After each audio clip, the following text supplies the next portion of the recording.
मेहनत इतनी शांति से चाहते। तो चलिए इसी कोड के साथ स्टार्ट करते हैं हम लोग चैप्टर नंबर 1। इसमें हम लोगों की मुलाकात एक लड़की से होगी जिसका नाम रसीदा है। वो सुबह सुबह उठी हुई है, ठीक है, और एक पेपर पढ़ रही है जिसमें उसकी नज़र जाती है कि 100 ईयर्स अगो क्या हुआ होगा। ठीक है, तो 100 ईयर अगो क्या हुआ होगा ये हम लोगों को कैसे पता चलेगा, ये क्वेश्चन है रसीदा का। तो चलिए देखते हैं। अगर मान लीजिए मैं आपसे क्वेश्चन पूछता हूँ, अगर आपको यस्टरडे के बारे में जानना हो तो आप क्या करिएगा? रेडियो देखिएगा, न्यूज़पेपर पढ़ सकते हैं, टेलीविज़न पढ़ सकते हैं। लास्ट ईयर के बारे में जानना हो तो क्या कर सकते हैं? आप किसी ऐसे पर्सन से पूछ सकते हैं जिनको कुछ रिमेंबर हो, या तो फिर और भी बहुत सारे चीज़ें कर सकते हैं। ठीक है, लेकिन अगर आपको बहुत सालों पहले के बारे में जानना हो, ठीक है, मतलब मान लीजिए आपको 1 लाख साल पहले के बारे में जानना हो, तो आप क्या कीजिएगा? तो चलिए स्टार्ट करते हैं। We can what can we know about the past? There are several things we can find out. देखिए, हम लोग पास्ट के बारे में क्या क्या जान सकते हैं, तो बहुत सारी चीज़ें हैं। हम लोग ये जान सकते हैं कि पीपल क्या खाते थे उस समय लोग। फिर उसके बाद हम लोग देख सकते हैं कि उस समय के लोग कपड़े कैसे पहनते थे, कैसे हाउसेस में रहते थे। ठीक है, उस समय के जो लोग थे वो हंटर्स थे, हर्डर्स थे, फार्मर्स थे, रूलर्स थे, बहुत सारे थे। मतलब उनका जो प्रोफेशन था वो अलग अलग था आज की तरह। हम लोग और क्या देख सकते हैं, तो we can also find out about the games children played. हम लोग ये भी देख सकते हैं कि जो बच्चे थे उस समय किस तरह के गेम्स खेलते थे, स्टोरीज किस तरह के सुने जाते थे, किस तरह के नाटक चलते थे, नुक्कड़ नाटक, किस तरह के सॉन्ग थे जो वो लोग गाते थे। तो चलिए आगे देखते हैं हम लोग। Where did people live? तो लोग रहते कहाँ थे? ठीक है, तो चलिए देखते हैं। इसमें मैप एक दिया हुआ है, इसमें हम लोगों को ये खोजना है कि नर्मदा रिवर कहाँ पर है। तो नर्मदा रिवर यहाँ आपको देखने के लिए मिल जाएगा।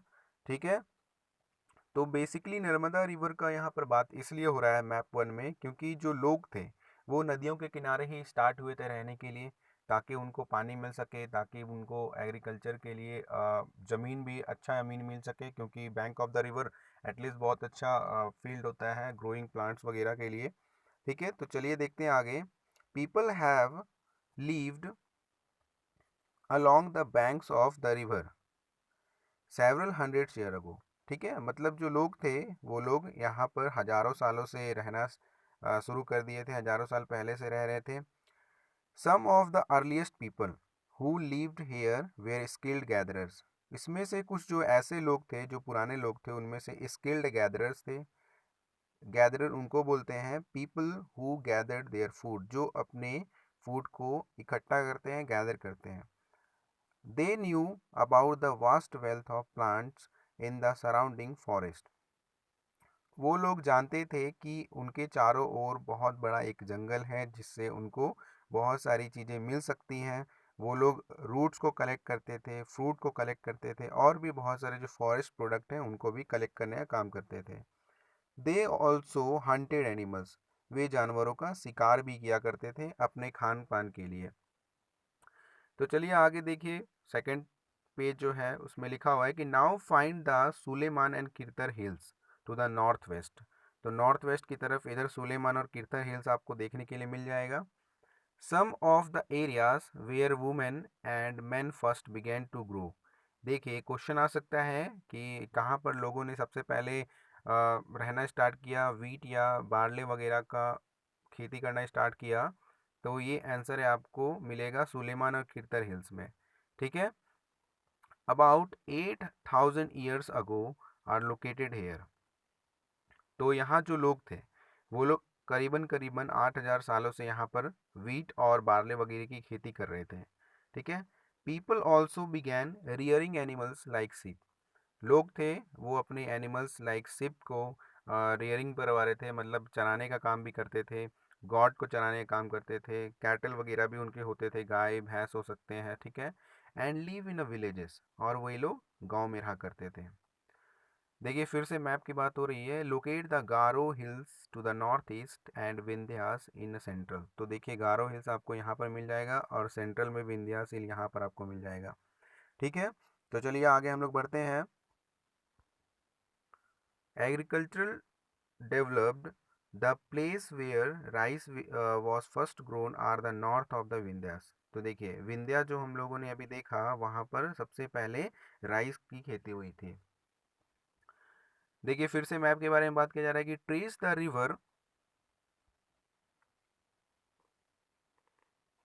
The river Indus and it's tributaries. ठीक है, तो हम लोग देखेंगे कि रिवर हम लोग को वैसे भी मैप में देखना है कि रिवर जो है इंडस रिवर वो कहाँ पर है, उनकी ट्रिब्यूटरीज कहाँ पर है। ट्रिब्यूटरीज उनको बोला जाता है जो कि एक मेन नदी में आकर के छोटी बहुत सारी नदियाँ मिल जाती हैं, उनकी हेल्प करती हैं। ठीक है, उनको हम लोग ट्रिब्यूटरीज बोलते हैं। तो देखिए यहाँ पर डेफिनेशन है कि tributaries are smaller rivers that flow into a larger river. ठीक है, आशा है आप लोगों को समझ में आ गया होगा। About 4,700 years ago, some of the earliest cities flourished on the banks of this river. 4,700 साल पहले बहुत सारे ऐसे सिटीज़ हैं जो इस रिवर के किनारे डेवलप्ड हुए हैं, फ्लरिश्ड हुए हैं, फले फूले हैं। लेटर अबाउट 2,500 ईयर्स अगो, करीबन करीबन 2,500 साल पहले सिटीज़ जो थे वो गंगा नदी के किनारे भी डेवलप्ड होना स्टार्ट हुए और इनके ट्रिब्यूटरीज के किनारे किनारे भी। ठीक है, तो हम लोगों को आगे फाइंड आउट करना है कि गंगा जो रिवर है उसकी कितनी ट्रिब्यूटरीज हैं, कौन कौन है। तो गंगा की तो बहुत सारी ट्रिब्यूटरी जैसे यमुना हो गया, गंडक हो गया, कोसी हो गया, सोन हो गया। ठीक है, तो आप लोग एक बार मैप में जा करके देख सकते हो। In ancient times, the areas along these rivers to the south of the Ganga was known as Magadha।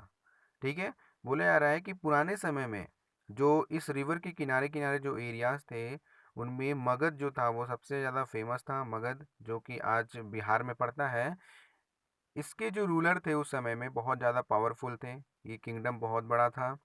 Kingdoms were set up in other parts of the country as well. और ये जो kingdoms था वो बहुत सारे और भी India के अलावा भी बहुत सारे कंट्रीज तक अपने पैर जमा चुका था। Throughout people travelled from one part of the subcontinent to another. लोग जो थे वो एक कॉन्टिनेंट से दूसरे कॉन्टिनेंट, एक कॉन्टिनेंट से दूसरे सब कॉन्टिनेंट ट्रैवल किया करते थे। The hills and high mountains including the Himalayas. Hills और हाई माउंटेन्स, जैसे हिल्स मतलब बहुत सारी पहाड़ियाँ, छोटी बड़ी पहाड़ियाँ, माउंटेन्स में हिमालय आ जाएगा। हिमालय के 3 पार्ट हैं। Desert, rivers and seas made journeys dangerous at time but never impossible.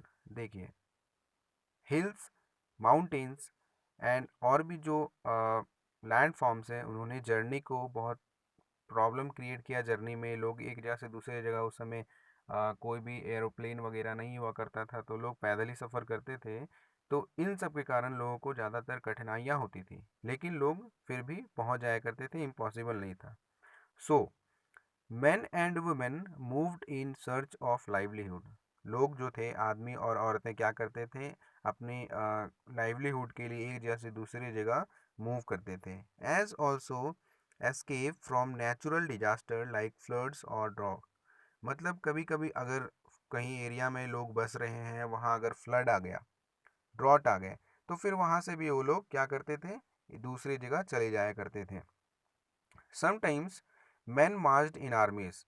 बहुत सारे जो लोग थे वो आर्मी में भी जाते थे। क्यों? दूसरे के लैंड्स को कंकर करने के लिए, दूसरे के लैंड पर कब्जा जमाने के लिए। बिसाइड्स मर्चेंट ट्रैवल विद कारवांस और शिप्स। जो मर्चेंट्स होते थे, बड़े बड़े व्यापारी होते थे, वो लोग क्या करते थे, कारवां में जाया करते थे, अपने शिप वगैरह को लेकर के, वैल्यूबल गुड्स वगैरह को लेकर के एक जगह से दूसरे जगह जाया करते थे ट्रेडिंग के लिए। And religious teachers walked from village to village. ठीक है, और जो रिलीजियस टीचर्स होते थे, जैसे उस समय में ब्राह्मण वगैरह होते थे, या तो आप देख सकते हो मिशनरीज होते होंगे, बुद्धिस्ट होते होंगे, मॉन्क्स होते होंगे। तो वे सब जो लोग थे एक जैसे दूसरे जगह, एक विलेज से दूसरे विलेज जाया करते थे ताकि लोगों को रिलीजियस शिक्षा दे सके।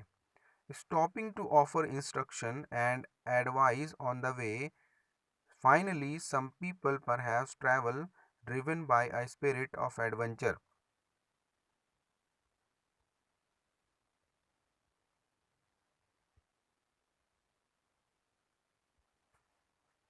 ऐसे बहुत सारे भी लोग थे जो लोग एक जगह से दूसरे जगह जाना पसंद करते थे एडवेंचर के लिए, वो लोग भी, उन लोगों के लिए भी बहुत सारा दिक्कतों का सामना करना पड़ता था उन लोगों को, क्योंकि ये जो नेचुरल फ्रंटियर्स हैं उनको पार कर पाना बहुत ही मुश्किल होता था, जो लोग इनको पार करना चाहते थे। ठीक है, अब देखिए बार बार आप देख रहे होंगे कि इंडिया के बारे में सब कॉन्टिनेंट तरह का कोई एक वर्ड आ रहा है। तो सब कॉन्टिनेंट क्या होता है? तो सब कॉन्टिनेंट का मतलब होता है कि एक ऐसा जगह जो कॉन्टिनेंट से थोड़ा सा छोटा हो, ठीक है, बट थोड़ा ये कंट्री वगैरह से बड़ा लार्ज होता है, और ये एशिया से जो है सी, हिल्स और माउंटेन से क्या हुआ है, एक तरीके से सेपरेटेड इंडिया है। इसलिए इंडिया को अधिकतर जगहों पर सब कॉन्टिनेंट भी यूज किया जाता है इंडिया के लिए।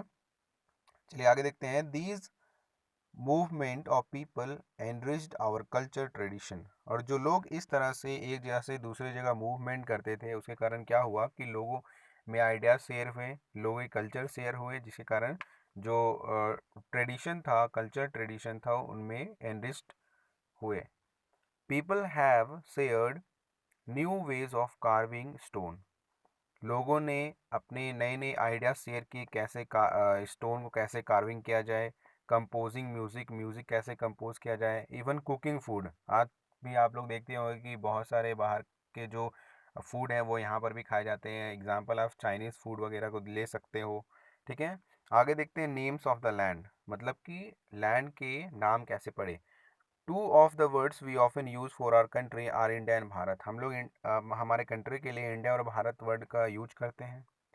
The word India comes from the Indus. जो इंडिया वर्ड है वो इंडस से आया हुआ है। कॉल्ड सिंधु इन संस्कृत, और इंडस को हम लोग संस्कृत में सिंधु कहते हैं। अब देखिए आपको मैप वर्क करने के लिए बोला जा रहा है, find Iran and Greece in your atlas. आपको ईरान और ग्रीस एटलस पर खोजना है। The Iranians and the Greeks who came through the north west about 2005 years, sorry 2500 years ago. Iranians और जो ग्रीक्स थे वो नॉर्थ वेस्ट से हमारे कंट्री में आए 2500 साल पहले। और इंडस जो लोग थे, इंडस रिवर के सिंधु नदी के किनारे जो लोग रहते थे उनको इंडस कहा जा रहा है, उनके साथ बहुत ही फेमिलियर हो गए थे। ठीक है, कॉल्ड इट द हिंदूज और द इंदूस, और वे इन्हें हिंदूस और इंदूस बोलने लगे, क्योंकि जो ग्रीक्स लोग थे, ईरानियन लोग थे, वो एस की जगह पर एच को प्रोनाउंस करते थे। ठीक है, and the land to the east of the river was called India. और इस रिवर के ईस्ट में जो लैंड था उसका नाम इंडिया पड़ गया। द नेम भारता, तो भारत का नाम कैसे पड़ा? Used for a group of people who lived in a north west. Bharat नाम एक ग्रुप ऑफ पीपल के लिए लिया जाता रहा है शुरू से, जो लोग नॉर्थ वेस्ट के एरिया में रहा करते थे। And who are mentioned in Rigveda, Rigveda में भी जिनका वर्णन किया गया है। The earliest composition in Sanskrit, later it was use for the country. और ये अर्लीस्ट कंपोजिशन है, संस्कृत में यूज किया गया है करीबन करीबन 3500 साल पहले, और अभी हमारे कंट्री को रिप्रेजेंट करता है ये नाम। आगे देखते हैं। Finding out about the past. There are several ways of finding out about the past. हम लोगों के पास बहुत सारे ऐसी चीज़ें हैं जिनसे हम लोग अपने पास्ट के बारे में जान सकते हैं। क्या क्या कर सकते हैं? देखिए, हम लोग बुक्स को पढ़ सकते हैं जो कि बहुत सालों पहले लिखे गए होंगे। ठीक है, इस तरह के बुक्स जो बहुत पहले लिखे गए हैं उन बुक्स को हम लोग मैन्यूस्क्रिप्ट बोलते हैं। ठीक है, because they were written by hand, क्योंकि ये हाथों से लिखे गए थे, उस समय प्रिंटिंग प्रेस नहीं हुआ करते थे। This comes from the Latin word मैनू। मैन्यूस्क्रिप्ट का मतलब होता है, जिसमें मैनू जो है वो लैटिन वर्ड है, और मैनू का मतलब होता है हैंड। ठीक है, स्क्रिप्ट का मतलब कुछ ऐसी चीज़ जो रिटन है। These were usually written on palm leaf. और ये जो मैन्यूस्क्रिप्ट होते थे वो पाम लिस्ट में लिखे जाते थे, उस समय पेपर वगैरह नहीं हुआ करता था। और on the specially prepared bark of the tree known as the birch. और एक खास तरह का एक ट्री होता था जिसके पत्तों पर भी लिखा जाता था, जिनको हम लोग हिंदी में भुज का पत्ता बोलते हैं, भुज का पेड़ बोलते हैं, जो कि हिमालय रीजन में मिलता है। ठीक है, over the years many manuscript were eaten by insect. तो देखिए, इस तरह के जो मैन्यूस्क्रिप्ट थे वे बहुत ज़्यादा डिस्ट्रॉय हुए, क्योंकि एक तो ये पत्तों से बने थे, तो जाहिर सी बात है इनमें कीड़े लगेंगे, कीड़े इनको खा जाते थे। ठीक है, इनको जो बहुत सारे दिनों तक रखना भी ये मुश्किल नहीं मुश्किल था बहुत सारा, सॉरी। ठीक है, चलिए आगे देखते हैं। Often preserve in temples and monastery. तो कुछ कुछ क्या हुए हैं कि कुछ कुछ मैन्यूस्क्रिप्ट को मोनेस्ट्री वगैरह में, टेम्पल्स वगैरह में प्रिजर्व करके रखा गया। These books dealt with all kinds of subject. ये जो बुक्स थे इनमें बहुत सारी चीज़ें लिखी हुई रहती थी, अलग अलग तरह के सब्जेक्ट होते थे। जैसे कि पहला आप देख सकते हो, रिलीजन बिलीफ्स होते थे। ठीक है, प्रैक्टिसेस होते थे, lives of kingdom, medicine and science. आगे देखते हैं। Besides there were epics, poems, plays, many of these were written in Sanskrit. और भी जो बुक्स होते थे उनमें साइंस के बारे में, मेडिसिन के बारे में, ठीक है, और जो किंग्स थे उस समय के, उनके लाइफ्स के बारे में लिखे हुए रहते थे सारी चीज़ें। और जितने भी बुक थे वे संस्कृत में लिखे हुए रहते थे। अदर वेयर इन प्राकृत।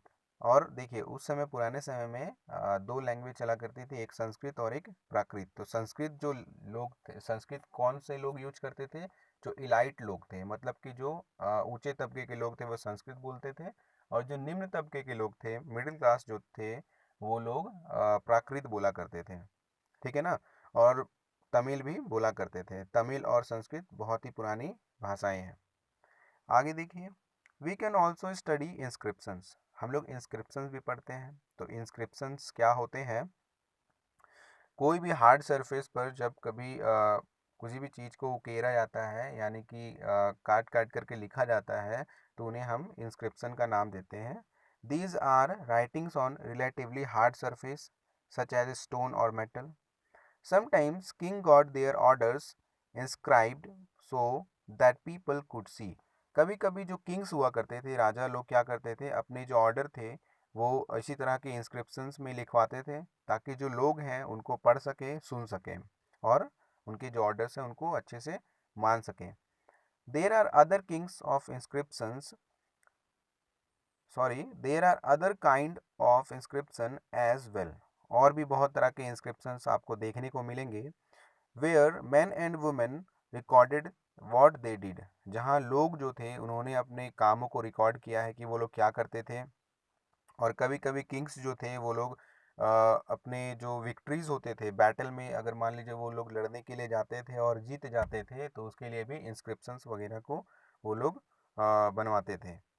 आगे क्वेश्चन है कि can you think of the advantages of writing on hard surface and what could have been the difficulties. तो देखिए, इस क्वेश्चन का आंसर क्या होगा कि पूछा जा रहा है कि हार्ड सरफेस पर लिखने की क्या एडवांटेज है। तो पहली बात तो कि हार्ड सरफेस पर लिखा हुआ है तो बहुत ज़्यादा दिनों तक चलेगा। दूसरी बात है कि एक तरह से एक एक तो इसका ये है कि एक बहुत दिनों तक चलने वाला है। और ये दूसरी बात है कि ये प्रभाव भी डाल सकते हैं बहुत हद तक, क्योंकि ये बहुत ही मेहनत से लिखा गया होता है। दूसरा लिखा हुआ है यहाँ पर क्वेश्चन कि and what could have been the difficulties. तो इसको लिखने में डिफ़िकल्टीज क्या क्या आती होंगी। तो जाहिर सी बात है कि अगर हार्ड सरफेस पर आपको खुदाई करके लिखना है तो बहुत ज़्यादा मेहनत का ज़रूरत होगा, स्किल्ड कारीगर चाहिए उनके लिए। ठीक है, टाइम लगते होंगे। ठीक है, तो चलिए आगे देखते हैं। There were many other things that were made and used in the past. बहुत सारी ऐसी चीज़ें हैं जो पास्ट में बनी हुई हैं और अभी अभी नहीं, सॉरी, पहले यूज हो रही थी। Those who study these object are called archaeologist. तो ऐसे लोग जो इन चीज़ों को पढ़ते हैं, इन चीज़ों के बारे में समझते हैं, खोज करते हैं, सर्च करते हैं, उनको आर्कियोलॉजिस्ट बोला करते हैं। They study the remains of buildings made of stone and brick. ये जो लोग रहते हैं वो क्या करते हैं, बिल्डिंग जो थे उस समय के, जो स्टोन और ब्रिक वगैरह से बने हुए थे, उनके रिमेन्स के बारे में स्टडी करते हैं, पेंटिंग के बारे में, स्कल्पचर के बारे में स्टडी करते हैं। They also explore and excavate. वो लोग क्या करते हैं, एक जैसे दूसरे जाते भी हैं, खुदाई भी करते हैं। ठीक है, अर्थ के सरफेस पर क्या चीज़ क्यों खुदाई करते हैं, तो टूल्स वगैरह को फाइंड आउट करने के लिए, वेपन्स को, पॉट्स को, पैन, ऑर्नामेंट, और भी बहुत सारी चीज़ों को फाइंड आउट करने के लिए। Some of these object may be made of stone. और इनमें से बहुत सारे ऐसे ऑब्जेक्ट जो होते थे वो स्टोन के बने हुए रहते थे। कुछ बोन्स के बने हुए रहते थे, कुछ बेक्ड क्ले और मेटल के बने हुए रहते थे। बेक्ड क्ले मतलब एक मिट्टी की तरह का कोई क्ले जिसको बेक कर दिया गया हो, पका दिया गया हो, जैसे घड़े को हम लोग कैसे पकाते हैं उसी तरीके से। Objects that are made of hard, ठीक है, imperishable substances usually surviving for a long time. ऐसा इसलिए ये लोग किया करते थे ताकि जो भी चीज़ें हैं वो ज़्यादा टाइम तक सरवाइव कर पाए। ठीक है, तो चलिए आगे हम लोग बढ़ते हैं। Archaeologist also look for bones. Archaeologist जो थे वो बोन्स वगैरह को भी खोजते थे। क्यों खोजते थे? ताकि जो लोगों को पता चल सके, आज के लोगों के, कि उस समय के जो लोग थे वो उनका जो फूड था वो किस तरीके का था, वो क्या खाना पसंद करते थे, ज़्यादातर किन जानवरों का शिकार किया करते थे, किन को खाते थे। ठीक है, ज़्यादातर जो आर्कियोलॉजिस्ट हैं वो एनिमल्स और बर्ड्स के बोन्स के बारे में थोड़ा स्टडी करना पसंद करते हैं, और फिश के बारे में भी। To find out what people ate in the past, plant remain survive far more rarely. और जो प्लांट हुआ करते थे, क्योंकि वो ज़्यादा दिनों तक सर्वाइव नहीं कर पाते हैं, वो जल्दी से कंपोज हो जाते हैं, इसलिए उनको खोज पाना बहुत ही मुश्किल होता था। If seeds of grain और pieces of wood have been burnt, और जो सीड होते थे ग्रेन के या वुड के जो पीस हैं वो जल सकते हैं, इसलिए वो लोग दे survive in a chat form, तो इसलिए उन लोग को अलग से एक तरीके का व्यवस्था करके उन लोग को रखा जाता था। Do you think cloth is found frequently by archaeologist? क्या आपको लगता है कि इस दौरान बहुत सारे कपड़े भी मिले होंगे बहुत पुराने समय के? तो ये आप लोग कमेंट में लिख करके मुझे बताइएगा। Historians that is scholar who study the past. ठीक है, हिस्टोरियंस ऐसे लोग जो स्कॉलर्स होते हैं। स्कॉलर्स का मतलब अपने फील्ड में मास्टर होते हैं, उनको बहुत ज़्यादा नॉलेज होता है। वो लोग क्या करते हैं? पास्ट के बारे में स्टडी करते हैं। Often use the word source. अच्छा, आपको हमेशा इस तरीके का एक वर्ड सुनाई देगा, सोर्स। तो सोर्स का मतलब क्या होता है? Information found from manuscript. जो मैन्यूस्क्रिप्ट है उनसे जो इन्फॉर्मेशन हम लोगों को मिला है उनको हम लोग क्या बोलते हैं? सोर्स। Inscription and archaeology. ठीक है, आर्कियोलॉजी हो गए, मैन्यूस्क्रिप्ट हो गए, इंस्क्रिप्शन हो गए। तो इन सब से जो हम लोगों को नॉलेज मिलता है, इंफॉर्मेशन मिलता है, उनको हम लोग सोर्स कहा करते हैं। Once source are found, learning about the past become an adventure. तो देखिए, बोला जा रहा है यहाँ पर कि अगर हम लोग पास्ट के बारे में पढ़ते हैं तो एक तरीके का ये एडवेंचर होता है। As we reconstruct it by as we construct it bit by bit. क्योंकि हम लोग को पूरा पास्ट के बारे में अच्छे से पता नहीं है, इसलिए हम लोग इसको बिट बाय बिट, जैसे जैसे रिसर्च होते जा रहे हैं वैसे वैसे हम लोग ऐड करते जा रहे हैं। So historians and archaeologist are like detectives. तो हिस्टोरियंस और आर्कियोलॉजिस्ट हैं वो एक तरीके के डिटेक्टिव का काम कर रहे हैं। डिटेक्ट कर रहे हैं चीज़ों को, एक जैसे दूसरे जा रहे हैं, देख रहे हैं कि क्या चीज़ें हैं, क्या चीज़ें नहीं हैं, क्या लोग यूज करते थे, सारी चीज़ों का पता लगा रहे हैं, और आप लोगों को बुक्स के जरिए ये प्रोवाइड किया जा रहा है। ठीक है, different from those of craft person and so on. तो ये लोग ऐसे भी पता लगा रहे हैं कि जो मर्चेंट होते थे उस समय के, वो किस तरह से एक आम आदमी से यानी क्राफ्ट पर्सन वगैरह से अलग हुआ करते थे। ठीक है, also as it true even today, people follow different practices and customs in different parts. आज भी होता है क्या कि जो लोग हैं वो different customs, different practices follow करते हैं। अपने अपने उनकी कास्ट होते हैं, ठीक है, अपने अपने ट्रेडिशन को वो लोग अपनाते हैं। तो देखिए यहाँ पर एक फिगर में दिया हुआ है, लेफ्ट की साइड में आप देखोगे तो एक पॉट है जो ओल्ड सिटी से लिया गया है। ठीक है, ये करीबन करीबन 4700 साल पुराना लग रहा है। राइट में देखोगे तो आपको सिल्वर कॉइन दिखाई देंगे दो, जो 2500 साल पहले का है। ठीक है, और इनमें जो कॉइन्स है वो आप देखिए कि आज के जो कॉइन्स होते हैं वो राउंड शेप्ड होते हैं। ठीक है, ये जो कॉइन्स है ये सिल्वर के बने हुए हैं और राउंड शेप्ड भी नहीं है। ठीक है, तो इनमें आपको देखना है कि आज के जो कॉइन्स हैं और उस समय के जो कॉइन्स होते थे उनमें क्या क्या बेसिक डिफरेंट है। ठीक है, आगे चलिए देखते हैं हम लोग।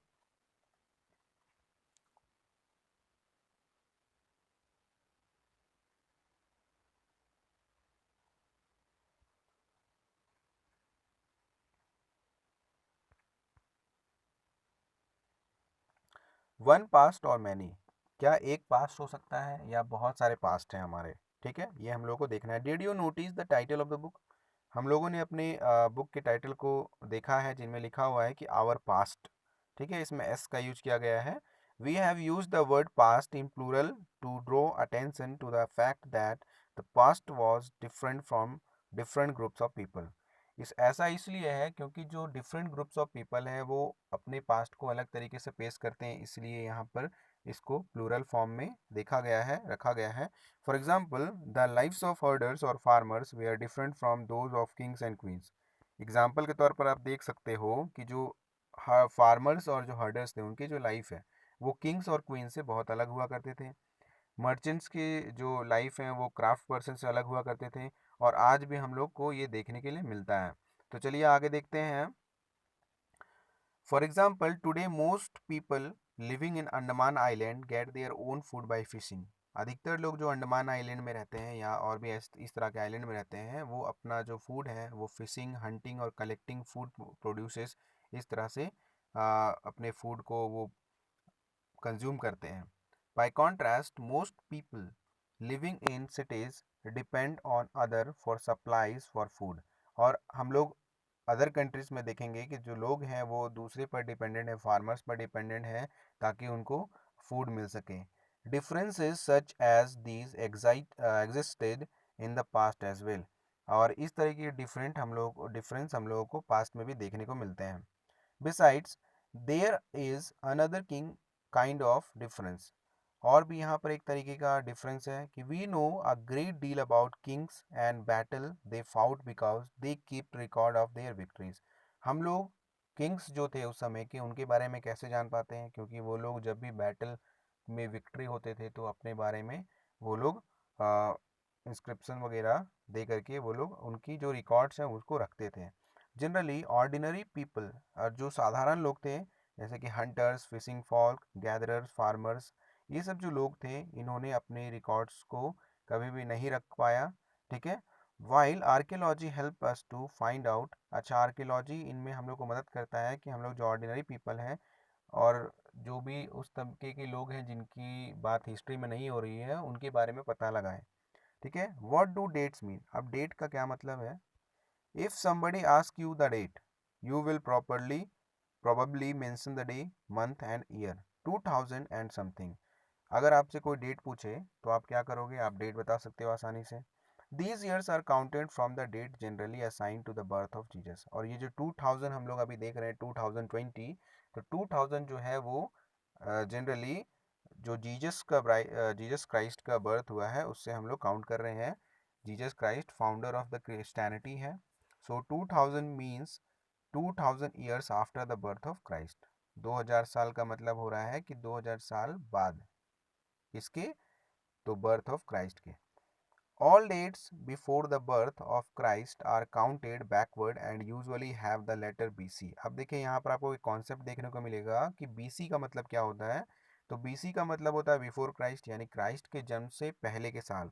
और अभी आप लोगों को एक चीज़ देखने को मिलता हो AD, तो AD का मतलब होता है एनो डोमिनी। इसका मतलब होता है कि जो क्राइस्ट थे उनसे लेकर के आज का समय तक, ठीक है। तो चलिए आगे देख लेते हैं। यहाँ पर लिखा हुआ है BC, AD और CE के बारे में।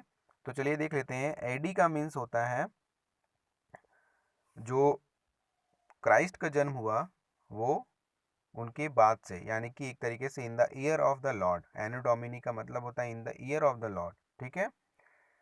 2000, so 2012 can also be written as AD 2012, इसलिए हम लोग इसको 2012 को AD 2012, 2020 को भी AD 2020 भी लिख सकते हैं। CE का यूज किया जाता है कभी कभी AD के तौर पर भी, और BCE का यूज किया जाता है BC के तौर पर भी, ठीक है। CE का मतलब हो जाता है कॉमन एरा और BCE का मतलब हो जाता है बिफोर कॉमन एरा, ठीक है। तो चलिए आगे हम लोग देख लेते हैं। ये सब जो आपको दिखाई दे रहा है यहाँ पर, ये सब जो इंस्क्रिप्शंस हैं जो जनरली आपको जो इंस्क्रिप्शन हुआ करते थे उनमें आपको देखने को मिलेंगे, ठीक है। तो यहाँ पर एक आपको मैं क्वेश्चन दे रहा हूँ, आप कमेंट बॉक्स में उसको लिख सकते हो कि you have to interview an archaeologist. अगर आप आपको एक मौका मिले कि आप एक आर्कियोलॉजिस्ट के साथ इंटरव्यू में जा रहे हैं, तो आप उनसे कौन कौन सा सवाल पूछना चाहेंगे, तो ये आप कमेंट बॉक्स में ज़रूर लिखें।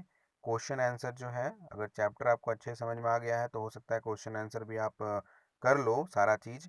अगर नहीं कर पाते हो तो आप कमेंट बॉक्स में लिख देना, मैं क्वेश्चन आंसर भी डिस्कस कर लूँगा। ठीक है, तो चलिए लास्ट में हम लोग कुछ सम इम्पॉर्टेंट डेट्स को पढ़ लेते हैं। The beginning of the agriculture years. Agriculture जो था, एग्रीकल्चरिस्ट जो स्टार्ट हुआ वो कब से स्टार्ट हुआ, तो 8000 ईयर्स पहले से। फर्स्ट सिटी, ठीक है, वो कहाँ पर हुआ, इंडस रिवर के किनारे में 4700 साल पहले। गंगा वैली के किनारे में सिटीज़ जो बिग किंगडम्स है जैसे कि मगध वगैरह, वो कैसे कब फ्लरिश्ड हुए, तो 2500 ईयर्स अगो। और अभी जो है प्रेजेंट, वो आपका कौन सा सेंचुरी चल रहा है, तो 2000 सेंचुरी चल रहा है। तो वीडियो अगर आपको अच्छा लगा हो तो लाइक और शेयर करें, और सब्सक्राइब करना ज़रूर याद रखें। तो चलिए मिलते हैं नेक्स्ट वीडियो में।